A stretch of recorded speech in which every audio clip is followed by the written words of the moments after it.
So hi hello ನಮಸ್ಕಾರ, ನೀವು ನೋಡ್ತಾ ಇದ್ದೀರಾ ಸಿನಿ ವಿತ್ ಮಣಿ. ಸೊ ಇವತ್ತು ನಾವು ಪುಷ್ಪ 2 ಟೀಸರ್ ರಿಲೀಸ್ ಆಗಿದೆ. ಸೊ ರಿವ್ಯೂ ಮಾಡೋಣ ಬನ್ನಿ.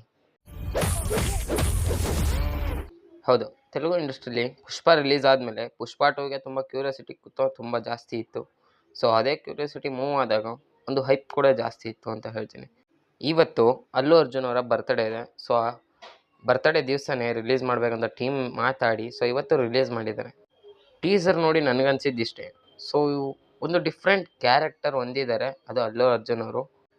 ನನಗೆ ಒಂದು ಡೌಟ್ ಕಾಡ್ತಾ ಇರೋದು ಏನಪ್ಪ ಅಂದರೆ, ಪುಷ್ಪ 2 ಒಂದು ಹಿಸ್ಟಾರಿಕಲ್ ಕಥೆನಾ ಅಥವಾ ಒಂದು ದೈವದ ಕಥೆನಾ? ಸೊ ನಿಮ್ಗೆ ಅನಿಸಿದೆ ಅದು ಕಮೆಂಟ್ ಮಾಡಿ ತಿಳಿಸಿ ಅಂತ ಹೇಳ್ತಾ, ಟೀಸರ್ ನೋಡಿ ನನಗನ್ಸಿದ್ದಿಷ್ಟೇ. ಅಲ್ಲು ಅರ್ಜುನ್ ಅವರು ಒಂದು ವಿಯರ್ ಕ್ಯಾರೆಕ್ಟರಲ್ಲಿ ಕಾಣ್ತಾ ಇದ್ದಾರೆ, ಒಂದು ಡಿಫ್ರೆಂಟ್ ಲುಕ್ಕನ್ನು ಹೊಂದಿದ್ದಾರೆ.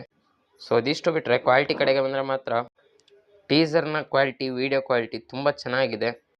ಟೀಸರ್ ಆ ಚಿಕ್ಕ ತುಣುಕು ಗೊತ್ತಾಗುತ್ತೆ ಮೂವಿದು ಮುಂದೆ ಹೆಂಗಿರ್ಬೋದು, ಆ ಕ್ವಾಲಿಟಿ ಹೆಂಗಿರ್ಬೋದು. ಅದೇ ರೀತಿ ಒಂದು ಟೆಂಪ್ಲೇಟ್ ಯೂಸ್ ಮಾಡಿರೋ ಸಿನಿಮ್ಯಾಟೋಗ್ರಫಿ, ಒಂದು ಡಿಸೈನಿಂಗ್ ಎಲ್ಲ ತುಂಬ ಚೆನ್ನಾಗಿ ಬಂದಿದೆ. ಸೊ ಮೂವಿ ಟೀಮ್ ಕಡೆಗೆ ಅಂದರೆ ಆಗಸ್ಟ್ 15ಕ್ಕೆ ಮೂವಿ ರಿಲೀಸ್ ಮಾಡ್ತಾರೆ ಅಂತ ಹೇಳಿದ್ದಾರೆ. ಸೊ ಕಾದು ನೋಡೋಣ ಏನೇನಾಗುತ್ತೆ ಅಂತ. ಸೊ ನೀವೇನಾದರೂ ಚಾನಲ್ಗೆ ಹೊಸ್ದಾಗಿ ವಿಸಿಟ್ ಮಾಡಿದರೆ ಮರಿದೇನೆ ಚಾನಲ್ಗೆ ಸಬ್ಸ್ಕ್ರೈಬ್ ಆಗಿ, ಇಷ್ಟ ಆದರೆ ಮಾತ್ರ ಲೈಕ್ ಕೊಟ್ಟು ಸಪೋರ್ಟ್ ಮಾಡಿ ಅಂತ ಹೇಳ್ತಾ, ಆ್ಯಸ್ ಯೂಶ್ವಲ್ ಮತ್ತೆ ಸಿಗೋಣ.